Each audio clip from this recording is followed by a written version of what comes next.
Hey guys, welcome back to one more mini vlog. ఈ mini vlog వచ్చేసి ఇంకా రామేశ్వరంలో అనమాట. ఇంకా దర్శనము అన్నీ కంప్లీట్ అయిన తర్వాత ఇంకా చిన్న షాపింగ్ అయితే చేసామన్నమాట అక్కడ.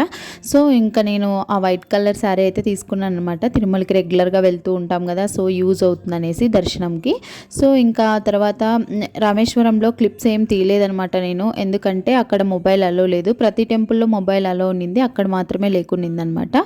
సో ఇంకా తర్వాత మేము ధనుష్కోడి, రామసేతు అన్నీ విజిట్ చేసిన తర్వాత మేమైతే మధురైకి వెళ్ళామన్నమాట. మధుర మీనాక్షి అమ్మవారిని దర్శనం చేసుకోవడానికి. సో ఇంకా దర్శనంకి వెళ్ళే ముందు ఇక్కడ ఆపి బ్రేక్ఫాస్ట్ చేయడానికి అయితే మధురైలో ఈ హోటల్కి అయితే వచ్చామన్నమాట. ఇంకా ఇక్కడ మినీ బ్రేక్ఫాస్ట్ అయితే తీసుకునేసి తినేసి మళ్ళీ మేము దర్శనంకి అయితే వెళ్ళామన్నమాట. ఇక్కడ కూడా చాలా క్రౌడ్ ఉన్నింది. 1 డే కంప్లీట్గా దర్శనంకి టైం పట్టిందనమాట. 100 రూపీస్ టికెట్స్ తీసుకొని వెళ్ళాము. అయినా కూడా చాలా క్రౌడ్ ఉన్నిందనమాట మీనాక్షి అమ్మవారి టెంపుల్లో.